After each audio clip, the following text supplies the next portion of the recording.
What I wanted to take some time to say today is what the Gender Recognition Act actually does and what a Gender Recognition Certificate actually does. Because a huge amount of the hate that the trans community has been facing over the past 5, 6, 7 years has been over a lot of misinformation about what gender recognition reform actually does.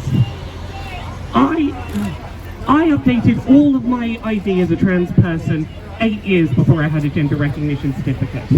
I was using gendered spaces, I had female listed on my passport, on every piece of ID that I had.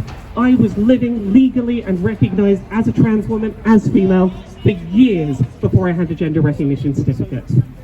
All that a gender recognition certificate actually does is impact my ability to get married as a woman, to be listed as Mrs. on my wedding day, to be able to be buried as a woman, to be able to have the right to know that when I die, someone isn't going to overwrite me and tell me who I am.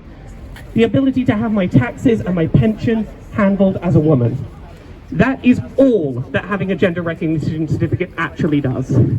To all of the people who will argue that a gender recognition certificate is a route to accessing gendered spaces, that it in some way is a legal trans certificate, it has never been and will never be that. The kind of gender recognition reform that is currently going on is about 3 moments in a person's life. It's about making sure that trans people are able to get married, to die, and do their taxes as who they are.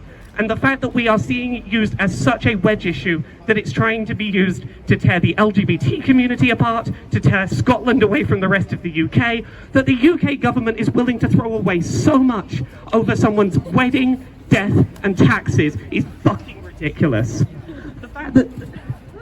The fact that the Tory government is this determined to not only have poor trans rights here in England, but to make sure that other places like Scotland can't improve things for themselves is ridiculous. If you're going to be a transphobic government for yourself, fine, but do not stop other places from getting on with making things better for the trans community. Thank you.